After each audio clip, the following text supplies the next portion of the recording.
Bismillahirrahmanirrahim. Assalamualaikum warahmatullahi wabarakatuh. Innal hamdalillah nahmaduhu wa nasta'inuhu wa nastaghfiruh wa na'udzu billahi min syururi anfusina wa min sayyiati a'malina. May yahdihillahu fala mudhillalah wa may yudlil fala hadiyalah. Asyhadu an la ilaha illallah wa asyhadu anna Muhammadan abduhu wa rasuluh sallallahu alaihi wasallam. Ikhwatal iman rahimani wa rahimakumullah. Bersyukur kita kepada Allah Subhanahu wa taala atas segala limpahan rahmat dan karunia dari Allah, atas segala nikmat dan hidayah yang telah diberikannya kepada kita. Dengan izinnya, dengan kekuatan yang Allah berikan kepada kita, kita mampu melakukan berbagai aktivitas di dalam kehidupan kita. Apa yang ada pada diri kita, semuanya pemberian Allah Subhanahu wa taala. Langit dan bumi dan apa yang ada di antara keduanya, semuanya makhluk Allah Subhanahu wa taala. Allah Rabbul Alamin, Rabb semesta alam. Baik yang di langit maupun yang di bumi, semuanya hamba Allah Subhanahu wa taala. Allah lah yang menjamin rezekinya, Allah yang menjamin kehidupannya, Allah yang menghidupkan dan mematikan, Allah yang mengatur seluruh alam semesta ini. Untuk itu, mari kita selalu bersyukur kepadanya.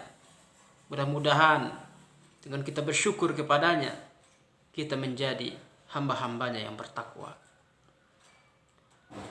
Salawat dan salam kita mohonkan kepada Allah, semoga disampaikan buat Nabi kita Muhammad sallallahu alaihi wasallam. Allahumma salli ala Muhammad wa ala ali Muhammad. Ikhwatal iman rahimani wa rahimakumullah. Pada pertemuan pertama ini kita akan mengkaji sebuah hadis yang terdapat dalam kitab Al-Arba'in An-Nawawiyah atau kitab hadis, ya, kitab Arba'in, yang disusun oleh Imam An-Nawawi. Kitab Al-Arba'in An-Nawawiyah atau disebut dengan hadis Arba'in memuat hadis-hadis yang mencakup berbagai bidang keilmuan, baik hadis-hadis yang terkait dengan akidah, terkait dengan fikih, terkait dengan akhlak dan sebagainya. Ikhwatal iman rahimani wa rahimakumullah. Sekarang kita akan mengkaji hadis yang ke-18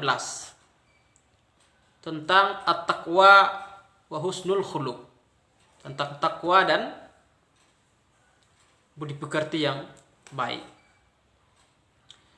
Dalam hadis yang ke-18 ini,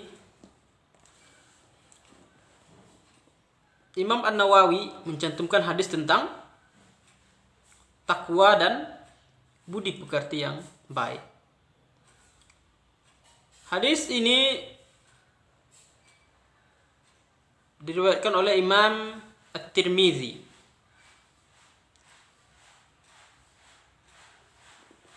Dalam hadis ini dikatakan, ya, kita baca dahulu sanadnya. An Abi Dzarrin Jundub bin Junadah wa Abi Abdurrahman Mu'adz bin Jabalin radhiyallahu anhuma. Ya, dari hadis ini dari Abu Dzar Jundub bin Junadah dan dari Abu Abdurrahman Mu'adz bin Jabal radhiyallahu anhuma. An Rasulillah sallallahu alaihi wasallam, dari Rasulullah sallallahu alaihi wasallam. Qol, Rasulullah SAW bersabda, ittaqillah haitsuma kunta. bertakwalah kepada Allah di mana saja kamu berada. Wa atbi'is sayyi'atal hasanata tamhuha, dan ikutilah keburukan-keburukan dengan kebaikan-kebaikan. Ya. Wa atbi'is sayyi'atal hasanata tamhuha. Ya, wa atbi'is sayyi'ata, ikutilah keburukan, ya, perbuatan-perbuatan yang buruk, al hasanata, dengan kebaikan-kebaikan. Tamhuha, maka kebaikan-kebaikan tadi akan menghapus keburukan-keburukan. Wa khaliqin nas, berakhlaklah kepada manusia, bi khuluqin hasanin, dengan akhlak yang bagus. Rawahu Tirmidzi, hadis ini diriwayatkan oleh Imam At-Tirmidzi. Wa qala, Imam At-Tirmidzi mengatakan haditsun hasanun, hadis ini adalah hadis yang hasan. Wa fi ba'din nusakh, dalam naskah lain dikatakan hasanun sahihun, hadisnya hadis hasan sahih.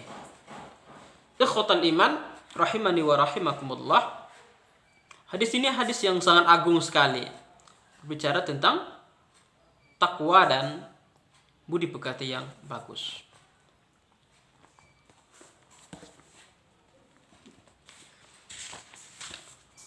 Dalam hadis ini terdapat perintah untuk bertakwa kepada Allah Subhanahu wa taala dimanapun kita berada. Ittaqillah haitsuma kunta. Bertakwalah kepada Allah Subhanahu wa taala dimanapun kamu berada. Di rumah, di kantor, di masjid, di pasar, dalam kesendirian, atau dalam keramaian. Bertakwalah kepada Allah Subhanahu wa taala. Kemudian berakhlak baiklah kepada manusia. Pergaulilah manusia dengan baik. Berakhlak baik kepada orang tua, kepada keluarga, istri, anak-anak, mertua, masyarakat. Kita disuruh untuk berakhlak baik kepada mereka. Sangat agung faedah yang terdapat dalam hadis ini. Pertama, hubungan dengan Allah Subhanahu wa taala, agar kita menjadi hamba-hambanya yang bertakwa dimanapun kita berada. Yang kedua, hubungan baik dengan manusia, disuruh kita berbudi pekerti yang mulia, yang baik. Ikhwatal iman rahimani wa rahimakumullah, kita perhatikan penjelasan Syekh Muhammad bin Shalih Al-Utsaimin dalam syarah beliau terhadap hadis ini. Kata beliau, qauluhu ittaqillah, ya, perkataan Nabi sallallahu alaihi wasallam tentang ittaqillah, bertakwalah kepada Allah, fi'lu amrin minat taqwa, adalah fi'il amar, ya, untuk dari kata-kata takwa, ya, fi'il amar dari kata-kata takwa, ittaqi, bertakwalah, ya. Jadi ini merupakan fi'il amar, kata perintah untuk bertakwa. Wa huwa ittikhadhu wiqayatin min adzabillahi bi fi'li awamirihi wa jitinabi nawahihi, yaitu ittikhadhu wiqayatin, ya, mengambil perlindungan, min adzabillah, dari azab Allah. Bagaimana cara mengambil perlindungan dari azab Allah? Bi fi'li awamirihi, yaitu dengan melakukan perintah-perintah Allah Subhanahu wa taala. Wajtinabi nawahihi, dan menjauhi hal-hal yang dilarang oleh Allah Subhanahu wa taala. Jadi kata Syekh Al-Utsaimin di sini dikatakan bahwa kata ittaqi ini merupakan fi'il amar, ya, perintah. Perintah untuk bertakwa kepada Allah Subhanahu wa taala. Kemudian beliau jelaskan Maksudnya di sini adalah ittikhazu wiqayatin, ya, mengambil wiqayah, penjagaan dari azab Allah Subhanahu wa taala dengan cara mengerjakan perintah-perintah Allah dan meninggalkan larangan-larangannya. Fahadhihi hiya taqwa. Inilah yang dikatakan takwa, kata beliau. Wa hadza huwa ahsanu haddin kuila fiha. Dan ini adalah batasan yang paling bagus, ya, tentang takwa tersebut, yaitu melaksanakan perintah-perintah Allah dan meninggalkan larangan-larangannya. Ikhwatal iman rahimani wa rahimakumullah. Ittaqillah haitsuma kunta, ya, bertakwalah kepada Allah dimanapun kamu berada, kata beliau. Fi ayyi makanin kunta, ya, di mana saja kamu berada, di tempat mana saja kamu berada. Fala tattaqillaha fi makanin yarakan nasu fihi wala tattaqihi fi makanin la yaraka fihi ahadun. Fa innallaha ta'ala yaraka haitsu ma kunta fattaqihi haitsu ma kunta. Janganlah kamu bertakwa kepada Allah Subhanahu wa taala di tempat yang manusia bisa melihatmu. Wala tattaqihi fi makanin, dan kamu tidak bertakwa pada tempat yang seseorang tidak melihatmu. Ya. Karena Allah Subhanahu wa taala yaraka haitsu ma kunta. Allah melihat kamu dimanapun kamu berada. Wattaqihi haitsu ma kunta, maka bertakwalah kepada Allah di mana saja kamu berada. Jadi kata Syekh di sini, ittaqillah haitsu ma kunta ini adalah perintah untuk kita bertakwa di mana saja kita berada. Jadi jangan kita hanya bertakwa kepada Allah tak kala dilihat oleh manusia. Tak kala kita tidak dilihat oleh manusia, kita tidak bertakwa kepadanya. Tapi kata beliau, fa innallaha ta'ala yaraka haitsu ma kunta. Allah Subhanahu wa taala melihat dimanapun kamu berada. Karena itu kata beliau, fattaqihi haitsu ma kunta. Karena itu bertakwalah kepada Allah Subhanahu wa taala di mana saja kamu berada. Ikhwatal iman rahimani wa rahimakumullah. Gerak-gerik kita, amal perbuatan kita, bahkan apa saja yang terbersit di hati kita, Allah Subhanahu wa taala Maha mengetahui, Maha melihat. Untuk itu bertakwalah kepada Allah di mana saja kita berada. Kemudian kata beliau, wa atsbi'is sayyi'atal hasanata tamhuha. Iringilah perbuatan yang buruk dengan perbuatan yang baik, karena perbuatan baik akan menghapus perbuatan yang buruk. Yakni ij'al hasanata tattabi'us sayyi'ata. Maksudnya adalah buatlah, ya, kerjakanlah kebaikan-kebaikan mengiringi keburukan, ya. Tak kala kita melakukan sebuah keburukan, maka setelah itu langsung kerjakan kebaikan. Fa iza fa'alta sayyi'atan fa'atsbi'ha bil hasanah. Ya, tak kala engkau melakukan sebuah keburukan, maka ikutilah dengan kebaikan. Wa min dzalika ay ittiba'us sayyi'ati bil hasanati. Maksudnya adalah ittiba'us sayyi'ah, ikutkanlah keburukan tersebut dengan kebaikan. Jadi tak kala kita mengerjakan keburukan, maka kerjakanlah kebaikan. Antatuba ilallah minas sayyiati fa innat taubata hasanatun. Ya, kata beliau, engkau bertobat kepada Allah Subhanahu wa taala dari keburukan-keburukan, dari kesalahan-kesalahan. Fa innat taubah, karena tobat tersebut merupakan salah satu kebaikan.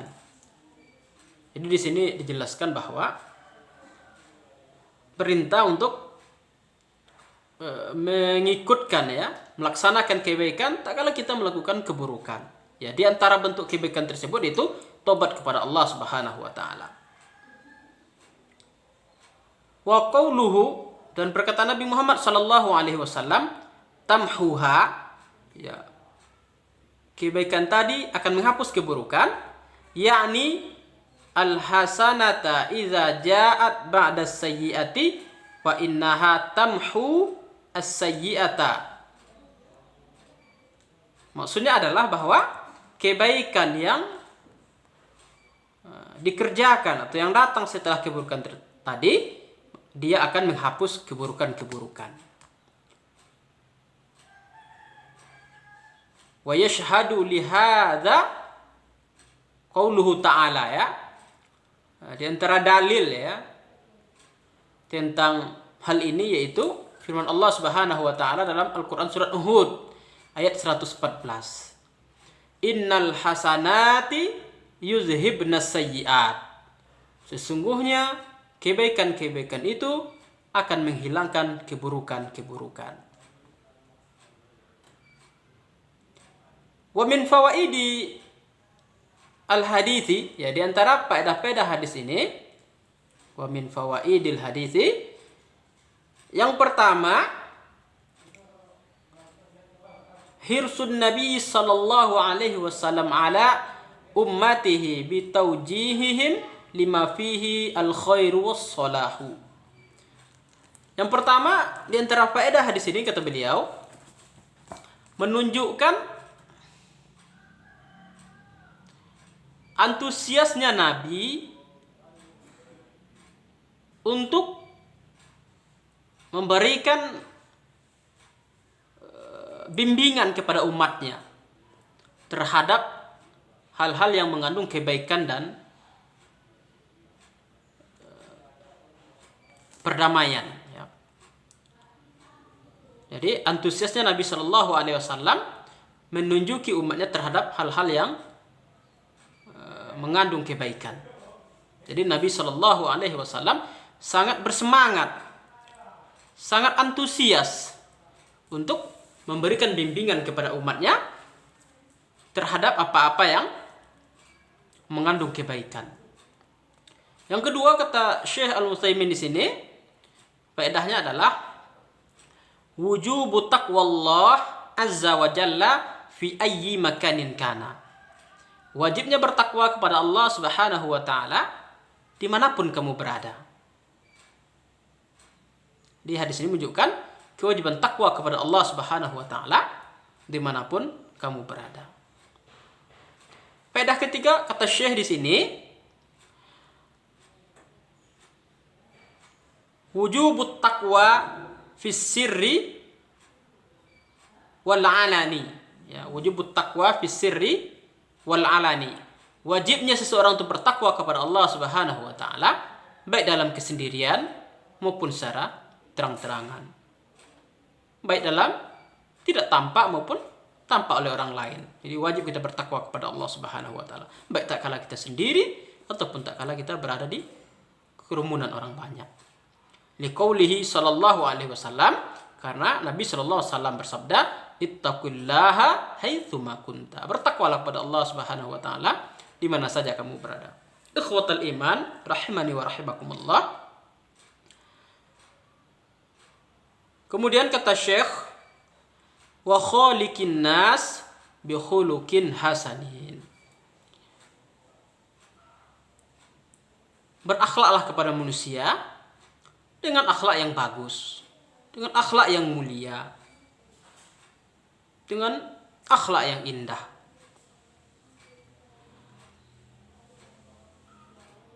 Amilhum bil akhlaqil hasanati bil qawli wal fi'li.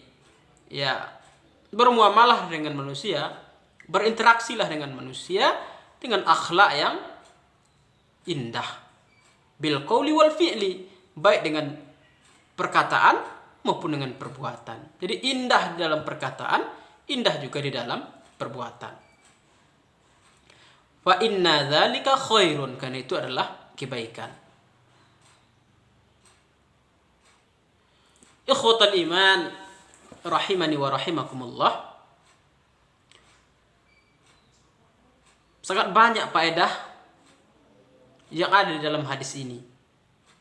Namun dalam waktu yang terbatas ini kita cukupkan dengan faedah-faedah yang telah kita sebutkan. Mudah-mudahan pada kesempatan lain bisa kita lanjutkan lagi faedah-faedah yang lainnya.